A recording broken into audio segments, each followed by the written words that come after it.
সাইয়েদনা মুসা আলাইহিস সালাম ছিলেন অনেক শক্তিশালী নবী। ওনার এত শক্তি, উনি এক থাপ্পড় মেরে ফেরাউনের বাবুর্চিকে ওই জায়গার মধ্যে দুনিয়া থেকে বিদায় করেছিলেন। এক ধাক্কা মারলে 10 জন 10 হাত দূরে যেয়ে পড়তো। উনি রেগে গেলে ওনার মাথার চুলগুলো টুপি আর পাগড়ি ভেদ করে উপরের দিকে এরকম খাড়া হয়ে দাঁড়িয়ে যেত। স্বয়ং মালাকুল মাউতকে থাপ্পড় মেরে চোখ কানা করে দিয়েছিলেন। এর কারণ মালাকুল মাউত মানুষের সূরাতে আসছিল আর অনুমতি নেয় নাই। ঘরের মধ্যে ঢোকার আগে অনুমতির দরকার আছে না নাই? সাইয়েদনা মুসা আলাইহিস সালামের কাছে মালাকুল মাউত মৃত্যুর ফেরেশতা মানুষের সূরাতে এসেছিল, অনুমতি নেয় নাই, হুট করে ঘরে ঢুকছে। ঢুইকা কয়, আনা মালাকুল মাউত, আমি মৃত্যুর ফেরেশতা, জিইতু আন আকবাদা রূহাক, আপনার রূহ কবজ করতে আসছি। মুসা আলাইহিস সালাম দেখতেছে একজন সলিমুদ্দিন। মুসা নবী দেখে কি আর সলিমুদ্দিন কয় কি, আমি মালাকুল মাউত। ভেজাল আছে না নাই? সাইয়েদনা মুসা আলাইহিস সালাম দেখে দিব্যি সাধারণ মানুষ, আর সে বলে আমি তোমার রূহ কবজ করতে এসেছি। মুসা আলাইহিস সালাম রেগে গেলেন। অনেক মেজাজ ওলা নবী ছিলেন। রাগের চোটে এক থাপ্পড় দিলেন। থাপ্পড় খেয়ে মালাকুল মাউতের এক চোখ নাই।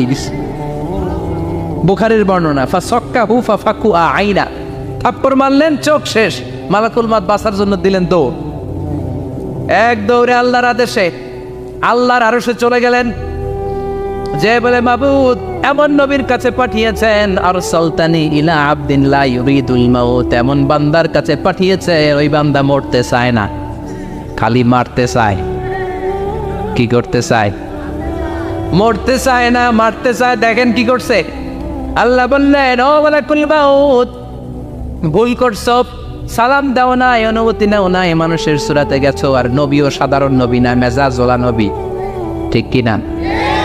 চিন্তা করে লাভ নাই, আমি কথা বলবো।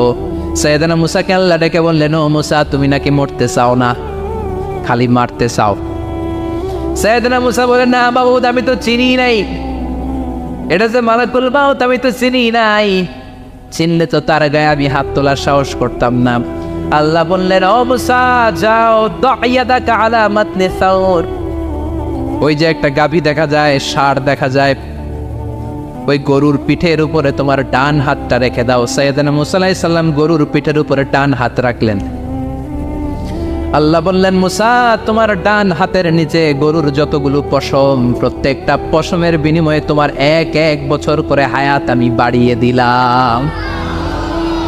মরতে যখন চাও না, মারতে যখন চাও, আরো কয়েক বছর মারো, হায়াত আমি বাড়িয়ে দিলাম। মুসা আলাইহিস সালাম বললেন, আল্লাহ সুম্মা মাযা, এই হাতের নিচে গরুর যত পশম তত আমার হায়াত বেড়ে যাবে। ধরলাম হাতের নিচে 2000 পশম, 2000 বছর হায়াত বাড়িয়ে দিলেন, কিন্তু সুম্মা মাদা, 2000 বছর পরে কি হবে আগে ওইটা কোন?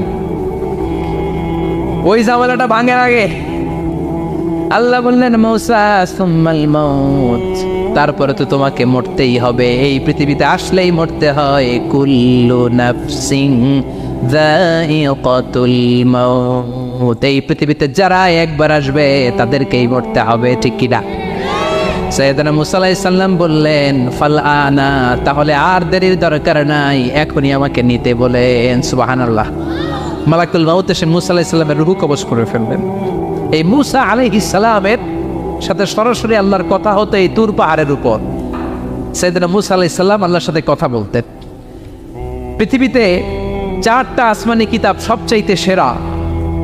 এক হচ্ছে তাওরাত, দ্বিতীয়ত জাবুর, তৃতীয়ত ইনজিল, চতুর্থত কোরআন। তাওরাত আল্লাহ নাজিল করেছেন সাইয়েদনা মুসা আলাইহিস সালামের উপর, জাবুর নাজিল করেছেন দাউদ আলাইহিস সালামের উপর, ইনজিল নাজিল করেছেন ঈসা আলাইহিস সালামের উপর, আর বিশ্বনবীর উপর নাজিল করেছেন কোরআন। ঠিক কিনা? এই তাওরাতকে রব্বুল আলামিন স্বয়ং নিজ হাতে লিখে কাঠের ফলকের মধ্যে, তক্তার মধ্যে লিখে সাইয়েদনা মুসা আলাইহিস সালামকে দিয়েছে। সুবহানাল্লাহ। এটাকে আরবিতে বলে আলওয়াহ। লাওহের প্লুরাল হচ্ছে আলওয়াহ। কাঠের তক্তার মধ্যে আল্লাহ নিজে তাওরাত লিখেছেন। কিসের মধ্যে লিখছেন? কথা বলেন, শুনতেছেন? মনোযোগ আছে? কাঠের তক্তার মধ্যে তাওরাত লিখলেন। লিখে মুসা আলাইহিস সালামকে বললেন, মুসা ফিহি বুরহান, ফিহি হুদা ফিহি হিদায়াত।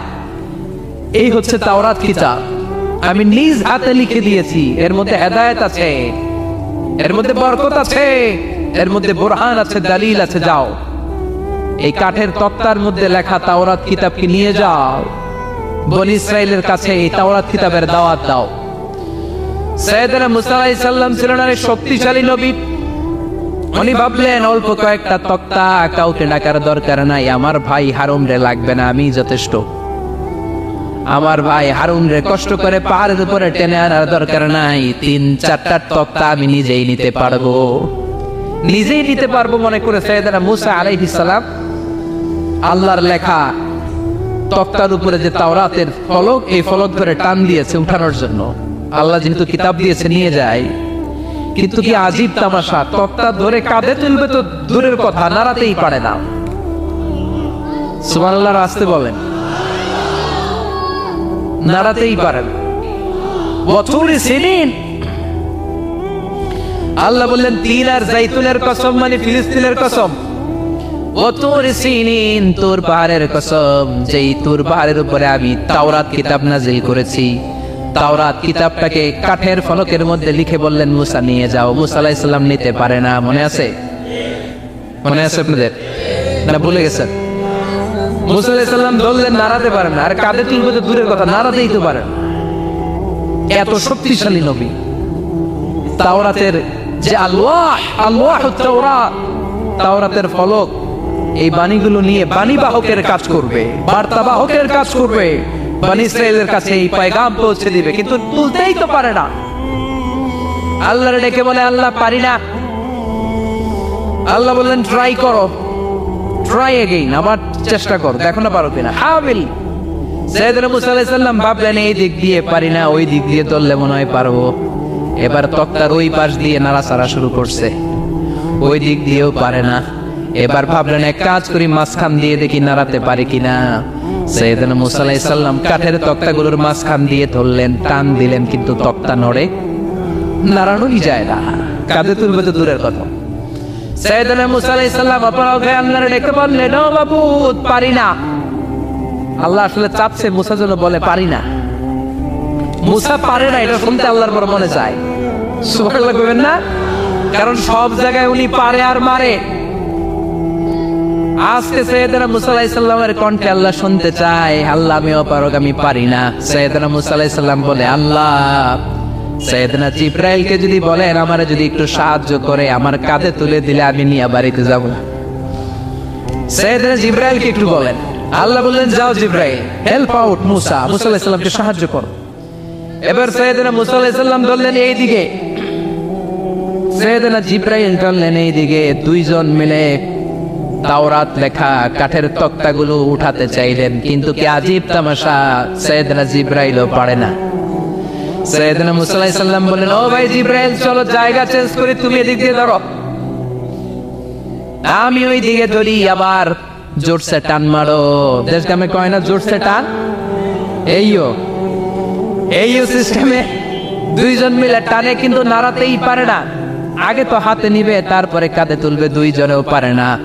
গায়ে যত জোর আছে, সাইয়েদনা মুসা আলাইহিস সালাম জোরসে টান দিলেন, যত জোর, সব জোরকে একসাথে করে তিনি টান দিয়েছেন। টানের চোটে দেহের প্রতিটা লোমকূপ থেকে ঘাম বেরোতে শুরু করেছে। টানের চোটে রক টান খেয়ে যাচ্ছে, কোমরের রক ছিঁড়ে যাওয়ার অবস্থা, কিন্তু কাঠের ফলকগুলো নাড়ানো যায়। সাইয়েদনা মুসা আলাইহিস সালাম বললেন, আল্লাহ জিবরাইলও পারে না। জিবরাইলের সাথে হাজার হাজার সহকারী ফেরেশতা, তাদেরকে একটু বলেন হেল্প করার জন্য। সুবহানাল্লাহ পড়েন। হাজার হাজার ফেরেশতা তুর পাহাড়ের উপর সবাই মিলে জোরে জোরে টান দেয়, জোরে জোরে টান দেয়। সবাই মিলে চেষ্টা করে তাওরাত লেখা ফলক এক প্রান্ত থেকে আরেক প্রান্ত কোন জায়গা দিয়ে ধরে 1 ইঞ্চি নাড়াতে পারে না। এই অবস্থা দেখে আল্লাহ বললেন, ঘটনা কি? আল্লাহ পারি না। সাইয়েদনা মুসা আলাইহিস সালাম কি বলে? আল্লাহ পারি না। আল্লাহ বললেন, মুসা, এই ফলকগুলোর এত ওজন নয়, কাঠের এই তক্তাগুলোর এত ওজন নয়, কিন্তু এই কাঠের তক্তার মধ্যে যে বাণীগুলো লেখা হয়েছে, বাণীগুলো কার? এটা আমার বাণী, আমার কথা। এই জিনিসটা বোঝানোর জন্য আমি এটার ওজনকে ভারী করে দিয়েছি।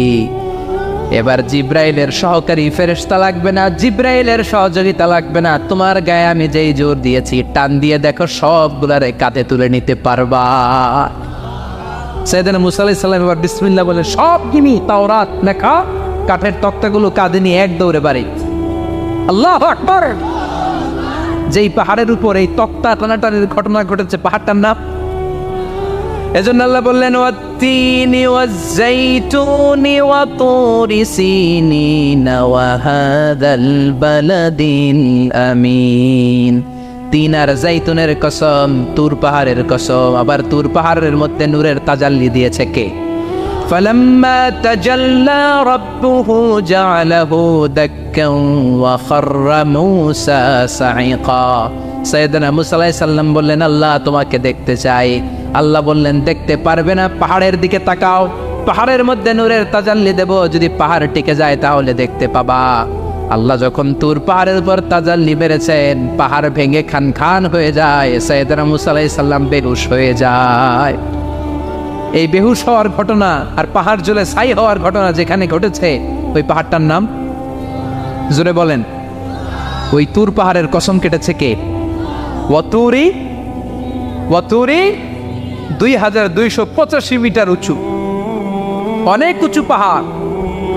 আবার ইয়াজুজ মাজুজ যখন পৃথিবীতে আক্রমণ করবে, ইন্না ইয়াজুজ ওয়া মাজুজ মুফসিদুনা ফিল আরদ, তামাম জাহানে ইয়াজুজ মাজুজ যখন আক্রমণ করবে, তামাম পৃথিবীটাকে যখন লন্ডভন্ড করে দিবে, সাইয়েদনা ঈসা আলাইহিস সালাম মুমিন বান্দাদেরকে নিয়ে যেই পাহাড়ের উপর আশ্রয় নিবেন সেটা হলো এই তুর পাহাড়। সুবহানাল্লাহ। ঈসা আলাইহিস সালাম মুমিনদেরকে নিয়ে এক পাহাড়ে চলে যাবেন এই ইয়াজুজ মাজুজের অত্যাচার থেকে বাঁচার জন্য। এদেরকে ইংরেজিতে বলে Gog Magog. If you search in Google by writing Gog and Magog, আপনি পেয়ে যাবেন ইয়াজুজ মাজুজের কাহিনী। হাত্তা ইযা ফুতিহাত ইয়াজুজ ওয়া মাজুজ ওয়া হুম মিন কুল্লি হাদাবিন ইয়ানসিলুন। লক্ষ লক্ষ ইয়াজুজ মাজুজের বাহিনী আসবে। এই ইয়াজুজ মাজুজের বাহিনীর অত্যাচার, অবিচার, অনাচার, জুলুম থেকে, মারামারি থেকে বাঁচার জন্য মুসলমানরা ঈসা আলাইহিস সালামের নেতৃত্বে যেই পাহাড়ের উপর আশ্রয় নিবেন, ওই পাহাড়ের নাম হলো তুর পাহাড়। ওই পাহাড়ের নাম কি? কোরআনে অনেকবার আল্লাহ তাআলা এই তুর পাহাড়ের কথা বলেছেন। আমি নিজে এই তুর পাহাড়ের চূড়ায় উঠেছি 2 বার। পাথরের পাহাড়, মাঝরাতে উঠতে হয়। এই তুর পাহাড়ের নিচে একটা গির্জা আছে, খ্রিস্টানদের প্রাচীনতম গির্জা, সেন্ট ক্যাথেরিনা গির্জা। এই গির্জার ভিতরে ঢুকেছিলাম দেখার জন্য।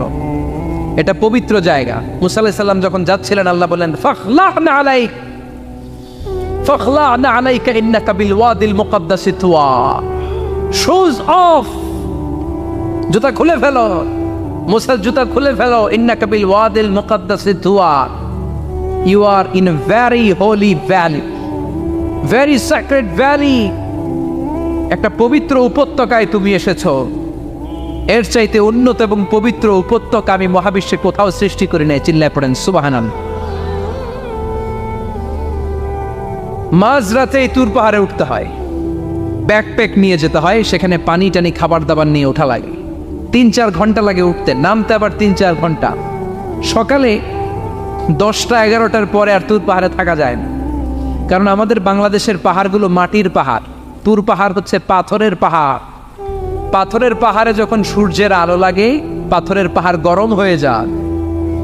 আমরা মাঝরাতে উঠতে শুরু করলাম। আমরা যখন উঠতেছি দেখলাম খ্রিস্টিয়ান কমিউনিটির একটা গ্রুপ, তারাও উঠছে, ইহুদিদের একটা গ্রুপও উঠছে, কারণ এটা 3 ধর্মের লোকদের কাছে তীর্থস্থান।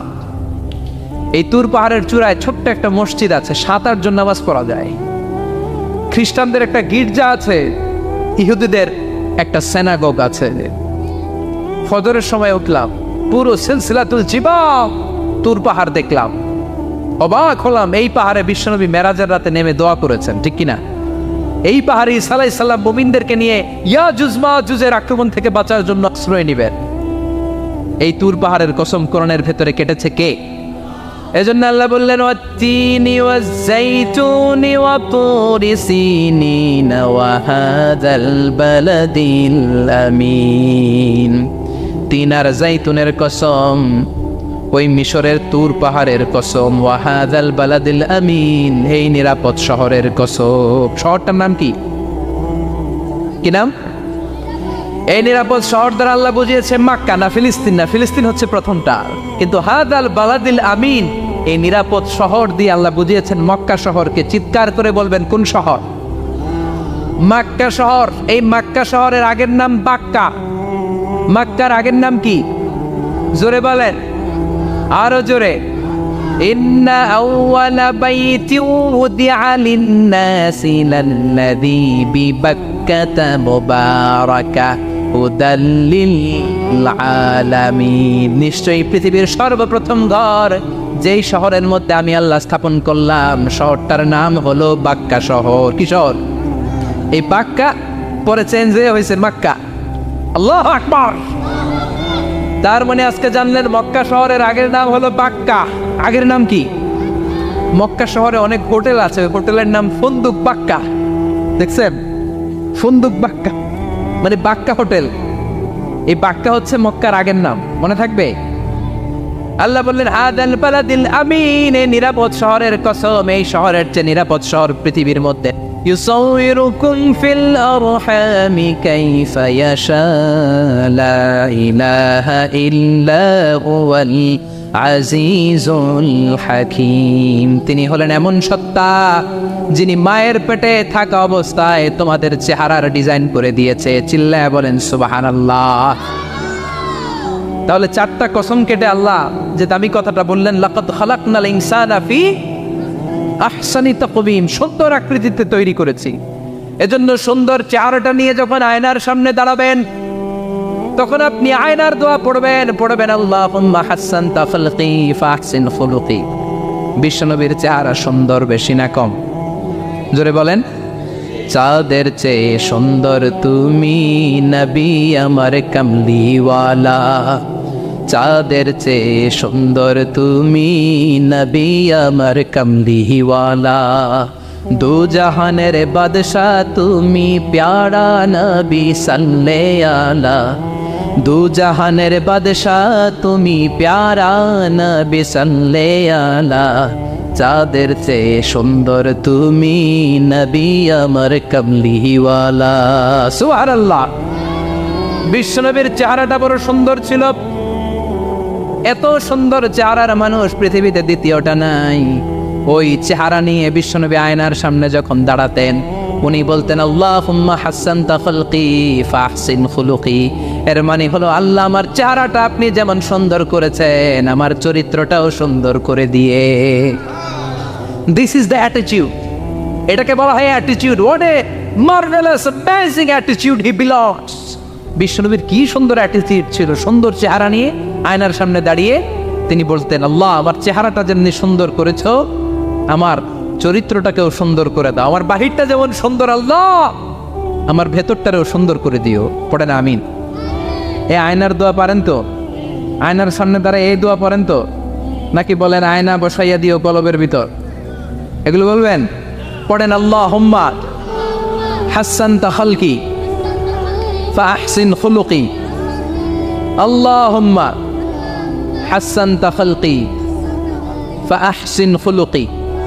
হে আল্লাহ, সবাই বলেন হে আল্লাহ, তুমি আমার চেহারাটা সুন্দর করেছো, তুমি আমার চরিত্রটাও সুন্দর করে দিও। আমিন। আর জোরে পড়েন আমিন। এই জন্য নিজে যখন আয়নার সামনে দাঁড়াবেন এটা বলবেন, আপনার স্ত্রী যখন আয়নার সামনে দাঁড়ায় তখন এইটা বলবেন, আপনার বাচ্চা যখন আয়নার সামনে দাঁড়ায় তখন এই দোয়া পড়বেন। রাজি আছেন তো? আয়নার সামনে দাঁড়িয়ে আমরা বলবো হাসসানতা খালকি, আল্লাহ তুমি আমার চেহারাটা সুন্দর করেছো। আমরা সবাই সুন্দর, আমরা সবাই সুন্দর। যার কালার কালো, কালো চামড়ার লোক, তার মধ্যে একটা সৌন্দর্য আছে না নাই? আল্লাহ বললেন এই কালো আর ধলো এগুলো তো বাইরে। ওয়াখতিলাফু আলওয়ানিকুম ওয়া আলসিনাতিকুম, তোমাদের গায়ের রঙের ভিন্নতা, ভাষার ভিন্নতা, এগুলো আল্লাহর মিরাকেল। একজন সাদা, একজন কালো, একজন ধূসর বর্ণের, এক একজনের চেহারার সাথে আরেকজনের চেহারার মিল নাই। সুবহানাল্লাহ। এটাই সৌন্দর্য। এজন্য আল্লাহ বললেন লাকাদ খালাকনাল ইনসানা ফি আহসানি তাকওয়িম, আমি গোটা মানব জাতিকে চমৎকার একটা স্টাইল দিয়ে তৈরি করেছি, এই স্টাইলের সাথে পৃথিবীর কোনো প্রাণীর কোনো মিল থাকে না। সুবহানাল্লাহ, কি অসাধারণ আমাদের কাঠামো। আপনি যদি হিউম্যান ব্রেইন নিয়ে চিন্তা করেন, আমাদের ব্রেইনের ক্যাপাসিটি কিন্তু অনেক বেশি। এই পৃথিবীতে সবচেয়ে পাওয়ারফুল যে কম্পিউটার আবিষ্কার করা হয়েছে এটার নাম Cray one super computer. United States of আমেরিকাতে যারা মিলিটারি বেসে জব করে তাদের ম্যাথমেটিক্যাল ইকুয়েশন ড্র করার জন্য, সলিউশন করার জন্য এই ক্রে-1 সুপার কম্পিউটার তারা ইউজ করে। বিজ্ঞানীরা হিউম্যান ব্রেইনের ক্যাপাসিটির সাথে ওই ক্রে-1 সুপার কম্পিউটারের তুলনা করেছে। তারা তুলনা করে দেখেছে ক্রে-1 সুপার কম্পিউটারের চেয়েও আমাদের ব্রেইন শতগুণ বেশি শক্তিশালী। আমাদের হেয়ারিং সিস্টেম নিয়ে যদি আপনি গবেষণা করেন অবাক হয়ে যান। এই যে কানের মধ্যে এখানে পেঁচানো দেখা যায়, এটা কি আল্লাহ এমনি এমনি দিছে? মা খালাকতা হাদা বাতিলা, এমনি এমনি আল্লাহ কিচ্ছু দেয় নাই। এই পেঁচানো ডিজাইন না থাকলে আপনি শুনতে পেতেন না। আপনার কান দুইটা যদি কেটে কান কাটা রমজান করে দেয়, আপনি কোনো আওয়াজ শুনতে পাবেন না। এই কানের ডিজাইনগুলো, এই আঁকাবাঁকা পথগুলো আল্লাহ তাআলা দিয়েছে ইথারে ভেসে আসা সাউন্ডগুলোকে ইলেকট্রিক্যাল সিগন্যালের মাধ্যমে ভেতরে ঢুকানোর জন্য। কানের 3টা পার্ট থাকে, একটা হচ্ছে আউটার এয়ার, একটা হচ্ছে মিডল এয়ার, তারপরে হচ্ছে ইনার এয়ার, মাঝখানে এয়ার ড্রাম থাকে।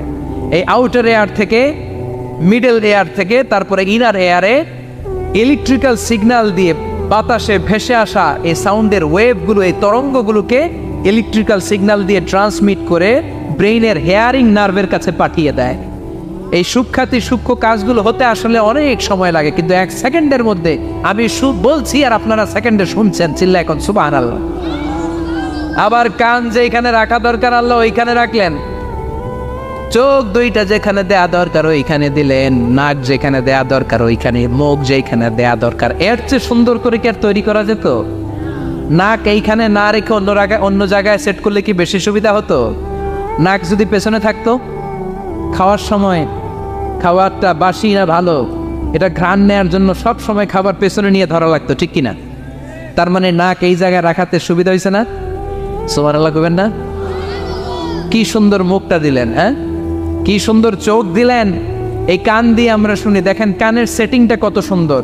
ধরেন ফর এন এক্সাম্পল, উদাহরণস্বরূপ, এই কানটা আল্লাহ এইখানে না রেখে এই কান যদি আপনার এই বাম বগলের ভিতরে দিত, আর এই কান যদি আপনার এই বগলের নিচে দিত, তাহলে আজকে মিজানুর রহমান আজহারের ওয়াজ শোনার জন্য সবার এইভাবে বসে থাকা লাগতো 1.5 ঘন্টা। কারণ এইভাবে এখন যেভাবে আছেন এইভাবে বসে থাকলে তো কান চাপা পড়ে যেত, কথা একটাও শোনা যেত না। সুবহানাল্লাহ কইবেন না? চোখের সেটিংটা কত সুন্দর। চোখ এইখানে না রেখে যদি মাত্র 2 ইঞ্চি উপরে এইখানে দিত, সেজদা দিতে পারতেন। শীতকালে যে ফুটবল খেলেন, হেড দিতে পারতেন। হেড দিতে গেলে বল চোখের মধ্যে লাগা, চোখ শেষ। সুবহানাল্লাহ পড়েন। কি অসাধারণ অবকাঠামো! এই হিউম্যান অ্যানাটমি নিয়ে গবেষণা করলে মানুষ অবাক হয়ে যায়। দেহের ভেতরে কি সমস্ত যন্ত্রপাতি দিলেন, কিডনি দিলেন, গল ব্লাডার দিলেন, হার্ট দিলেন, লাং দিলেন। যেখানে যে অঙ্গটা রেখে দেওয়া দরকার ঠিক সেইভাবে মায়ের পেটে থাকতেই আমাদের ডিজাইন দিয়েছে কে? এতগুলো ডিজাইনের মালিক কে? 600 কোটি মানুষ যদি পৃথিবীতে থেকে থাকে তাহলে 600 কোটি ডিজাইন লাগছে না ওনার? আরো কয়শো কোটি আসবে আমরা জানি। কয়শো কোটি ডিজাইন চলে গেছে জানি। একটা ডিজাইনের সাথে আরেকটা ডিজাইনের মিল আছে? চিৎকার করে বলেন এই কারিগরটা কে? এজন্য আল্লাহ বলেন 4টা জিনিসের কসম কেটে তোমাদেরকে আমি যেটা বলবো শোনো। লাকাদ খালাকনাল ইনসানা ফি আহসানি তাকওয়িম। আমি মানুষের আকৃতিটা, মানুষের চেহারাটা বড্ড সুন্দর করে তৈরি করেছি। এত সুন্দর করে আল্লাহ তৈরি করেছেন, এর কোনো বাতিল নাই, কোনো বিকল্প নাই। চোখ যেমন হওয়া দরকার ঠিক তেমন। এই চোখ নিয়ে কত গবেষণা হয়েছে শুনলে অবাক হয়ে যাবেন। মাত্র 2 মিলিমিটার ডাইমেনশন ছোট্ট আমাদের চোখ। এই চোখ দিয়ে আমরা অনেক কিছু দেখি। কাছের জিনিস যেমনি দেখি, দূরের জিনিসও দেখি। দূরের চাঁদ দেখি, দূরের সূর্য দেখি, দূরের মেঘমালা দেখি, ওই বিমানটাকে দেখি, আবার কাছে ছোট্ট মানুষটাকেও দেখি, ঠিক কিনা? এটার ভেতরে আল্লাহ অনেক পাওয়ারফুল মেগাপিক্সেল দিয়েছেন। এই পৃথিবীতে সবচাইতে পাওয়ারফুল যে ক্যামেরাগুলো আবিষ্কার হয়েছে মুভি শুট করার জন্য, সেখানে যেই মেগাপিক্সেল আল্লাহ দিয়েছেন চোখের ভেতরে এর কয়েক গুণ বেশি দিয়েছেন। চিল্লায় বলেন আল্লাহু আকবার। এই চোখ দিয়ে Medical science goes human eyes can identify more than 10 million colors. 1 মিলিয়নে 10 লক্ষ, 10 মিলিয়নে কত? 1 কোটি। তার মানে এই চোখ দিয়ে আমরা আমাদের এক একটা চোখ দিয়ে 1 কোটি ধরনের রং শনাক্ত করতে পারি। এক লাল রঙের মধ্যে কত লাল, লাইট রেড, ডিপ রেড, কত ধরনের মিক্স করে কত কালার হয়, সব কিছু চোখ দিয়ে আমরা ধরতে পারি। চিল্লায় বলেন আল্লাহু আকবার। জিহ্বা দিয়ে স্বাদ নেওয়ার সুযোগ দিলেন। এই জিহ্বার পার স্কয়ার সেন্টিমিটারে টেস্ট বাড রয়েছে 184টা। সেই হিসাবে আপনার জিহ্বার উপরিভাগ দিয়ে আপনি 10,000-এরও বেশি ধরনের খাদ্যের স্বাদ আস্বাদন করতে পারেন। চিৎকার করে পড়েন আল্লাহু আকবার। এক একটা অঙ্গ নিয়ে যদি আপনি গবেষণা করেন, কত কাজ করার সুযোগ আল্লাহ তাআলা দিয়ে দিলেন। 206টা নাকি হাড়ের পিস রেখেছে আল্লাহ এক একটা দেহের ভিতরে। 206টা না, 206টা হাড় আছে। আমাদের প্রত্যেকের দেহের ভিতরে কয় পিস হাড়ি? কথা কয় না, 206টা। সবচেয়ে ছোট হাড়টা আছে কানের ভিতরে। সুবহানাল্লাহ পড়েন। সবচেয়ে ছোট হাড়।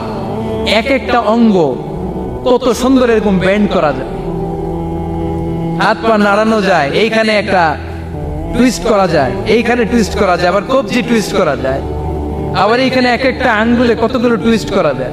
সুবহানাল্লাহ কইবেন না? কত কাজ এই হাতের। এই হাত দিয়ে ঘুষি মারা যায়, হ্যাঁ, হাত দিয়ে আটার খামির বানানো যায়, হাত দিয়ে ভারী জিনিস উত্তোলন করা যায়। আবার এই হাত দিয়ে দেখেন ক্রিকেটাররা কি সুন্দর বল করে, এটা দিয়ে স্পিন বল করে, লেগ স্পিন করে, অফ স্পিন করে, পেস বল করে। এক হাতের মধ্যে কত কারসাজি। সুবহানাল্লাহ করে না? আবার বাঁ হাতে স্পিন করে না, বল এদিকে পড়ে ওইদিকে চলে যায়, আছে না নাই? আবার এই আঙ্গুল দিয়ে কত কাজ। বাজার থেকে বাজার করে যখন বাজারের ব্যাগ যখন নিয়ে আসেন, হাতে ধরেন নাকি আঙ্গুলে ধরেন? কত কাজ। এই আঙ্গুল দিয়ে মোবাইল টিপে আমরা মোবাইল ইউজ করি, আঙ্গুল দিয়ে ল্যাপটপে আমরা টাইপ করি। ডাক্তাররা এই আঙ্গুল দিয়ে সুই ইউজ করে সূক্ষ্ম সূক্ষ্ম সার্জারির কাজগুলো করে। অবাক হয়ে যাবেন এই আঙ্গুলের কত কাজ। এই আঙ্গুল দিয়ে আবার এখন ক্রিকেটেও এরকম 2 আঙ্গুল তুললে ছক্কা, আছে না নাই? আবার 1 আঙ্গুল তুললে আউট, আবার এটা তুললে ভিক্টরি, বিজয় চিহ্ন। দেখবেন যত নেতা খেতা করে পুলিশে ধরে এটা দেখায়, আছে না নাই? এইভাবে কত ধরনের নমুনা আমরা ইউজ করি, কত ভাবে হাতগুলোকে ইউজ করি, কত ভাবে পা গুলোকে ইউজ করি। দেহের এই সৌন্দর্য আমাদের দান করেছে কে? লাকাদ খালাকনাল ইনসানা ফি আহসানি তাকওয়িম। আমি মানুষকে সব চাইতে সুন্দর আকৃতিতে তৈরি করেছি। সুবহানাল্লাহ পড়েন, চিল্লায় পড়েন আল্লাহু আকবার। আল্লাহ বললেন মানুষ সব চাইতে সেরা, মানুষ হলেন সব চাইতে সেরা। মানুষ যখন সেরা হয়, মানুষের চাইতে সেরা কেউ হয় না। আবার মানুষ যদি নিকৃষ্ট হয়ে যায়, মানুষের চাইতে নিকৃষ্ট কেউ হতে পারে না, ঠিক কি না? আল্লাহ বললেন মানুষের আকৃতি আমি বড্ড চমৎকার করে বানালাম। সবচেয়ে সুন্দর আকৃতি মানুষের। সবচেয়ে সুন্দর আকৃতি কার? জোরে বলেন। সবচেয়ে বেশি মর্যাদা কার? আশরাফুল মাখলুকাত কে? আশরাফুল মাখলুকাত কে? চিল্লায়া বলেন। নাকি হাতি? রয়্যাল বেঙ্গল টাইগার শক্তিশালী না? এটা এটা তো মানুষ খায় ফেলায়, তো এটাই না আশরাফুল মাখলুকাত হওয়া দরকার? হাতি সবচেয়ে শক্তিশালী না? তো এটাই না আশরাফুল মাখলুকাত হওয়া দরকার? এগুলো কোনটাই আশরাফুল মাখলুকাত না। আশরাফুল মাখলুকাত হচ্ছে মানুষ। আশরাফুল মাখলুকাত কি? চিল্লায় বলেন আশরাফুল মাখলুকাত কে? এজন্য আল্লাহ বললেন লাকাদ খালাকনাল ইনসানা ফি আহসানি তাকওয়িম। আমি মানুষকে চমৎকার আকৃতি দিয়ে তৈরি করেছি। সুম্মা রাদাদনাহু আসফালা সাফিলিন। আবার মানুষকে আমি একেবারে নিম্নগামী করেছি। উপরে যেমনি নিয়েছি, আবার মানুষকে নিম্নগামীও করেছি। তার মানে মানুষ যদি সম্মানিত হয়, মানুষের চেয়ে বেশি সম্মানিত কেউ হতে পারে? মানুষ যদি সম্মানিত হয়, মানুষের চেয়ে সম্মানিত হওয়ার সুযোগ কারো আছে? দলিল কি? দলিল হচ্ছে বিশ্বনবী যখন মেরাজে যাচ্ছিলেন, একটা সার্টেন লেভেল, যে একটা নির্দিষ্ট জায়গায়, যে সাইয়েদনা জিব্রাইল বললেন ইয়া রাসূলুল্লাহ আমি আর উপরে যেতে পারবো না, আমার খেলা এই জায়গায় শেষ, নবী আপনার খেলা এখন শুরু। সুবহানাল্লাহ। ও নবী, এই জায়গার নাম সিদরাতুল মুনতাহা, এটা সীমান্ত বৃক্ষ। এটা হচ্ছে বর্ডার এরিয়া। কি এরিয়া? এটা হলো বর্ডার এরিয়া। এখানে আমার খেলা শেষ। আজীবন আমি এই জায়গায় এসে কান পেতে আল্লাহর অর্ডার শুনেছি, আর ওই অর্ডার তামিল করার জন্য দুনিয়াতে নেমেছি। আমি জিব্রাইলের উপরে যদি 1 ইঞ্চি উপরে ওঠার চেষ্টা করি, আমার শত শত পাখাগুলোকে জ্বালিয়ে ছাই করে দিবে কে? সাইয়েদনা জিব্রাইলের উপরে যেতে পারে নাই। যেখানে সাইয়েদনা জিব্রাইলের খেলা শেষ, ওইখানে বিশ্বনবীর খেলা শুরু হয়েছিল। কোন সুবহানাল্লাহ। তার মানে মানুষ যখন উপরে ওঠে, এত উপরে উঠে যায়, ফেরেশতাদেরকেও হার মানিয়ে ফেরেশতাদের উপরে চলে যায়। আবার মানুষ যখন নিচে নামতে শুরু করে, শয়তানকেও হার মানিয়ে নিচে চলে যায়। ঠিক কিনা? তার মানে হাইয়ার হলে সব দিক দিয়ে হাইয়ার। হাইয়েস্ট তো অল ক্রাইটেরিয়াতে সে হাইয়েস্ট, লোয়েস্ট তো অল ক্রাইটেরিয়াতে সে লোয়েস্ট। মানুষ ভালো হলে এর চেয়ে ভালো আর হয় না, মানুষ খারাপ হলে তার চাইতে খারাপ আর হয় না। এজন্য আল্লাহ বললেন সুম্মা রাদাদনাহু আসফালা সাফিলিন। মানুষকে যেমনি আমি সুন্দর আকৃতি দিয়ে তৈরি করেছি, আবার ওই মানুষকে আমি আল্লাহ নিম্নগামী করেছি। যেটা উপরে ওঠে ওইটা আবার নিচেও নামা লাগে। ঠিক কিনা? কোন তাফসীরে মুফাসসিরিনে ইকরাম বলেছেন আসফালা সাফিলিন দিয়ে বার্ধক্যকে বোঝানো হয়েছে। যৌবনে মানুষের চেহারার সৌন্দর্য বেড়ে যায়। যৌবন যখন ঠিকরে পড়ে, একজন তাগড়া যুবক, তার চেহারার মধ্যে যে সৌন্দর্য, ওই ছেলেটাই যখন বুড়ো হয়ে যায়, তার চেহারার দিকে কেউ তাকাতে চায় না। রং ধরা যৌবন জং ধরে নাই, জং ধরে শেষ। ঠিক কিনা? আবার কোন মুফাসসির বলেছে না, এটা নৈতিক অধঃপতন। সুম্মা রাদাদনাহু আসফালা সাফিলিন। মানুষ যখন নিম্নগামী হয়, সবচেয়ে খারাপ হয়ে যায়। এই মানুষের মধ্যে যখন নেফাকি দেখা দেয়, মানুষ যখন মুনাফিক হয়ে যায়, সবচেয়ে খারাপ হয়ে যায়। মুনাফিকের চরিত্র যখন একজন মানুষের মধ্যে সে ধারণ করে, নিচে যেতে যেতে এত নিচে সে চলে যায়, শয়তান দেখে অবাক হয়ে যায়। শয়তান দেখে মনে মনে কয়, এইটাই যদি দুনিয়ায় আইব, আমারে আল্লাহ বানাইছে কেন? কথা বুঝতে পারছেন? মানুষ এত নিচে যায়, শয়তান অবাক হয়ে বলে, এইটাই যদি দুনিয়াতে থাকবে, তো আমি তৈরি হইলাম কেন? আমি শয়তান হইলাম কেন? এজন্য মানুষ ভালো হলে সবচেয়ে ভালো, খারাপ হলে সবচাইতে খারাপ। তার কারণটা কি? মানুষ যখন খারাপ হয়, পশুর চাইতেও খারাপ হয়ে যায়। জোরে বলেন ঠিক কিনা? আমরা বলি না তুই পশুর চাইতেও অধম। মানবিকতা হারিয়ে যখন মানুষ অন্যায় কাজ করে, তখন আমরা বলি তুই পশুর চাইতেও অধম। ঠিক কিনা? এজন্য বলা হয় জনসংখ্যা বাড়ছে, মানুষ বাড়ছে না। বাড়ছে জনসংখ্যা, বাড়ছে কি মানুষ? বাড়ছে নাকি? মানুষ নাই। এই দুনিয়া এখন তো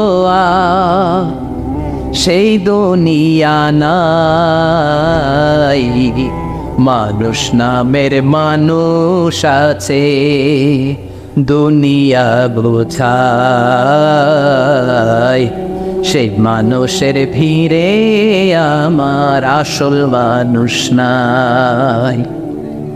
এই দুনিয়া এখন তো সেই দুনিয়া নাই, মানুষ নামের মানুষ আছে, দুনিয়া বোঝায়। সেই মানুষের ভিড়ে আমার আসল মানুষ নাই। আসল মানুষের বড় অভাব। এজন্য বাড়ছে জনসংখ্যা, মানুষ বাড়ছে না। মানুষ যখন খারাপ হয়ে যায়, পশুকেও হার মানায়। আল্লাহ বলে উলাইকা কাল আনআম বাল হুম আদাল উলাইকা হুমুল গাফিলুন। কারণ একটা সিংহ কখনো আর একটা সিংহকে মারে না। খেয়াল করে বুঝেন, সিংহ কোনোদিন সিংহ মারে নাকি? বাঘ বাঘ মারে নাকি? হাতি কোনোদিন হাতি মারে নাকি? কিন্তু মানুষ মানুষকে মারে, ঠিক কিনা? আওয়াজ করে উত্তর দেন, একটা বাঘ আর একটা বাঘকে 8 টুকরা 10 টুকরা করে নাকি? একটা হাতি আর একটা হাতিকে কোনোদিন 20 টুকরা 14 টুকরা করে নাকি? কিন্তু একটা মানুষ আর একটা মানুষকে 8 টুকরা 14 টুকরা 20 টুকরা করে, ঠিক কিনা? এজন্য আল্লাহ বললেন সুম্মা রাদাদনাহু আসফালা সাফিলিন। মানুষ যখন শ্রেষ্ঠ হয়, মানুষের চাইতে শ্রেষ্ঠ যেমনি কেউ আর হতে পারে না। আবার মানুষ যখন নিকৃষ্ট হয়ে যায়, মানুষের চাইতে নিকৃষ্ট আর কেউ হতে পারে। এজন্য ভালো হওয়ার দরকার আছে না নাই? তার মানে মানুষ যেমনি উপরে ওঠে আবার নিচেও নামতে পারে, মানুষের যেমনি সুযোগের সম্ভাবনা বেশি, মানুষের মধ্যে বিপদ খুব বেশি, কিন্তু দুই শ্রেণীর ব্যক্তিকে বিপদ স্পর্শ করে না। কয় শ্রেণী? আরো জোরে বলেন। আল্লাহ বললেন সে দুই শ্রেণী হলো ইল্লাল্লাযীনা আমানু ওয়া আমিলুস সলিহাতি ফালাহুম আজরুন গায়রু মামনুন। যারা ঈমান আনবে আর সৎকর্ম করবে, এক আল্লাহর উপরে যারা বিশ্বাস রাখবে আর যারা দুনিয়াতে নেক আমল করবে, তাদের জন্য প্রতিদান রেখেছে কে? তাদেরকে জান্নাত দেওয়ার জন্য প্রস্তুত হয়ে আছে আল্লাহ। জোরে কোন ঠিক কিনা? মায়ের এক ধার দুধের দাম, কাটিয়া গায়ের চাম, বাপস বানাইলে ঋণের শোধ হবে না, এমন দরদি ভাবে কেউ হবে না আমার মা গো। যাদের মা নাই তারা জানে মা না থাকার কি জ্বালা, যাদের বাবা নাই তারা জানে বাবা না থাকার কি জ্বালা। এখন ঘরে ঝগড়া করেন, এখন ভাল লাগে না আব্বা আম্মারে, এখন আব্বা এই ভুল ধরে, আম্মা এইটা বলে, এখন অনেক অসহ্য লাগে। তো যেদিন চলে যাবে ওই দিন বুঝতে পারবেন মাথার উপর থেকে ছাতাটা নাই হয়ে গেছে, বটবৃক্ষটা চলে গিয়েছে, আর উপদেশ দেওয়ার মতো কেউ নাই, কাছে আগলে রাখার মতো কেউ নাই। এজন্য আব্বা আম্মা থাকতে আমরা যেন আব্বা আম্মার কাছ থেকে দোয়া চাই। আব্বা আম্মার দোয়া কোনোদিন আল্লাহ তাআলা ফিরিয়ে দেয়। আমরা আব্বা আম্মারে রেখে দিয়ে অমুক দরবারে যাই, অমুক দরবারে যে দোয়া চাই, আসল বড় দরবার যে আমার ঘরে এটাই বলে যাই। আমার আব্বার চেয়ে বড় কোনো পীর সাহেব আমার জন্য হতে পারে, আমার মায়ের চেয়ে বড় দোয়াকারী আমার জন্য পৃথিবীতে থাকতে পারে। পৃথিবীর সবাই মিলে, সব আল্লাহর ওলিরা মিলে কোরআন খতম দিয়ে এইখানে ফু দিল একটা গ্লাসের পানির ভিতরে, আপনার আম্মা কিংবা আব্বা শুধু বিসমিল্লাহ বলে আরেকটা গ্লাসের পানির মধ্যে ফু দিল, মায়ের দোয়াটা মুহূর্তেই কবুল করে নিবে কে? আম্মা আব্বার চেহারার দিকে তাকালেই কবুল হজের সওয়াব দেয় কে? হজ করে আসছেন কারা কারা দেখি?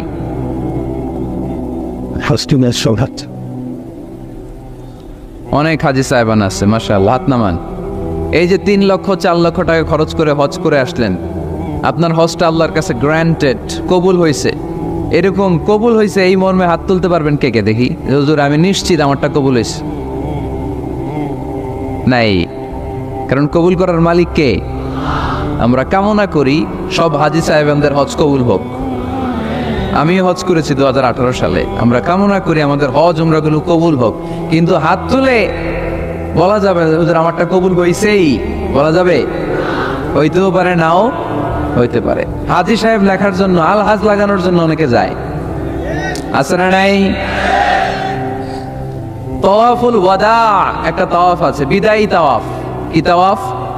হজের সব কাজ শেষে ফেরার আগে কাবা ঘরের সাথে দেখাটা মোলাকাত করে আসতে হয়। আল্লাহর হাবিব বললেন সর্বশেষ দেখাটা যেন কাবা ঘরের সাথে হয়, 7টা তাওয়াফ যেন সে করে। তো এক লোক 6 তাওয়াফের পরে ফোন আসছে দেশে, তো মেয়েরে বলতেছে মা আর একটা তাওয়াফ বাকি আলহাজ হইতে, একটু পরে তুই ফোনটা দে, একটু পর দে, আলহাজ হইতে আর একটা তাওয়াফ বাকি। তো উনি গেছে কি হওয়ার জন্য?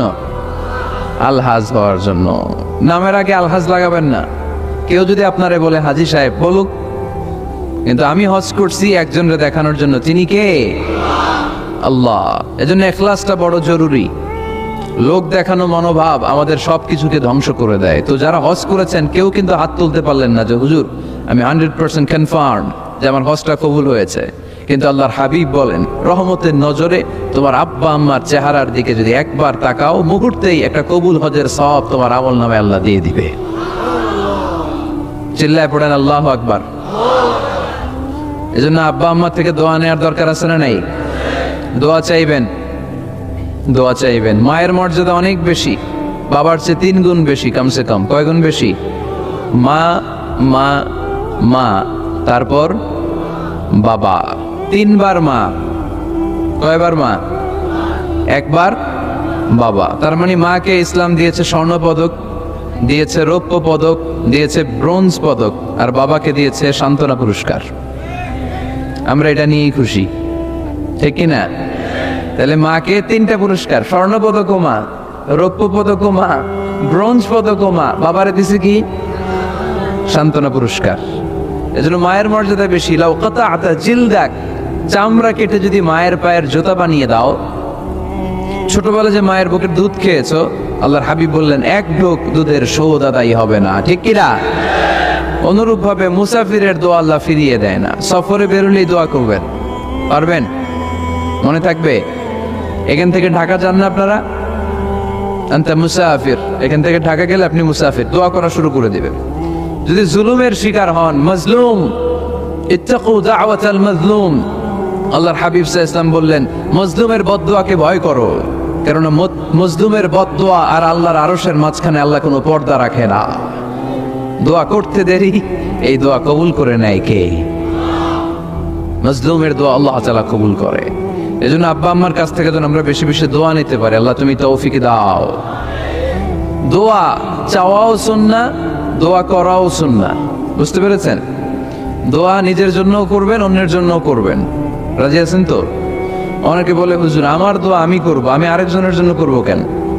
ওনারটা উনি করুক, আমারটা আমি করি, এরকম কথা আছে না? নেই না, অন্যের জন্য দোয়া করবেন, এতে লাভ আছে। আপনি যখন কারোর জন্য দোয়া করেন, ফেরেশতারা আল্লাহর কাছে দোয়া করতে থাকে, আল্লাহ যেই দোয়া সে তার ভাইয়ের জন্য করলো, আগে দোয়াটা তার নিজের জন্য কবুল করে দাও।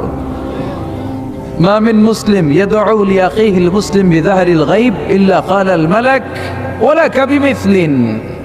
ফেরেশতারা বলে ওয়ালাকা বিমিসলিন, আপনি দোয়া করলেন আল্লাহ আমার এই ভাইটার টাকা পয়সা নাই, তুমি তারে ধনী বানায় দাও। ফেরেশতারা তখন বলে ওয়ালাকা বিমিসলিন, মানে আল্লাহ যিনি দোয়া করতেছে আগে তারে ধনী বানিয়ে দাও। সুবহানাল্লাহ কইতে পারলেন না? আরো জোরে বলেন সুবহানাল্লাহ। একটানা ডর করি কওয়াজি সুবহানাল্লাহ।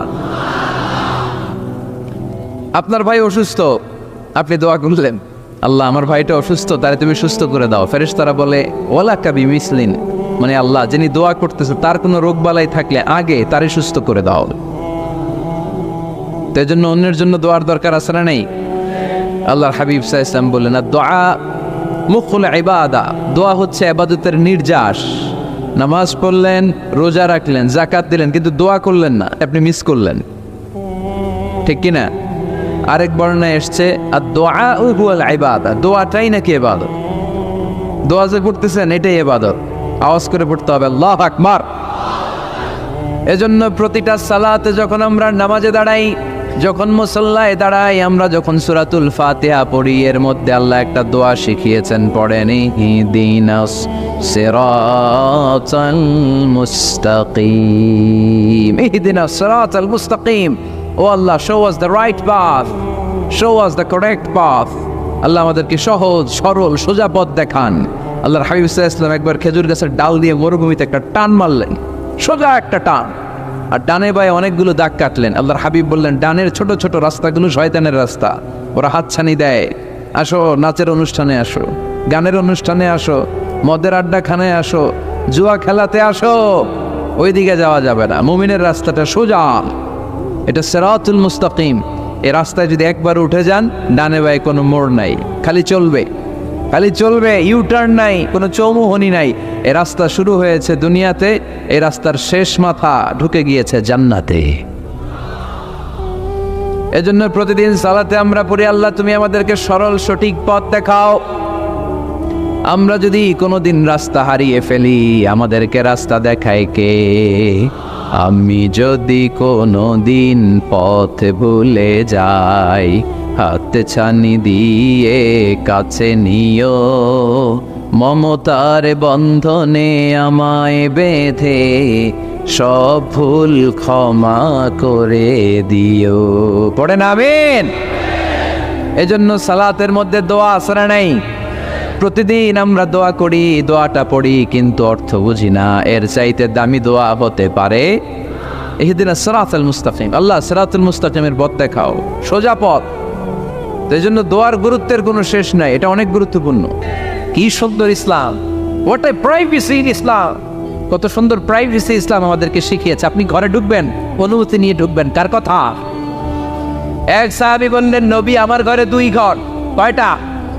2টা মাত্র রুম। এক রুমে থাকি আমি, আর এক রুমে থাকে আমার আম্মা জান, যেই আম্মা জানের বুকের দুধ খেয়ে আমি 10 মাস পেটের ভেতরে ছিলাম, 2 বছর বুকের দুধ খেয়ে বড় হলাম।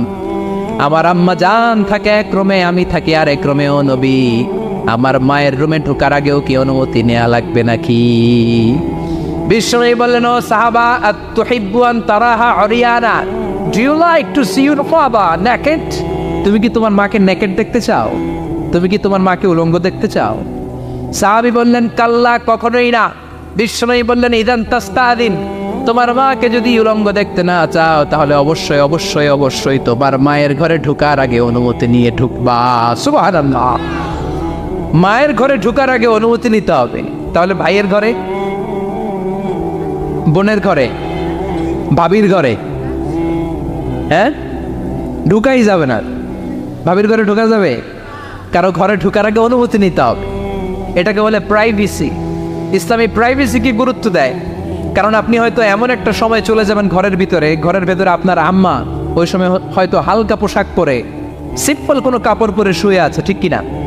ওই পোশাকে সে আপনার সামনে আসতে চায় না। আপনি যখন নক করবেন, আপনি যখন সালাম দিবেন, পারমিশন চাইবেন, সে হয়তো ওনাকে ঢেকে চাদর পরে সুন্দর করে জামাটা পরে তারপরে আপনার সামনে আসবে। চিল্লায় বলেন ঠিক কিনা?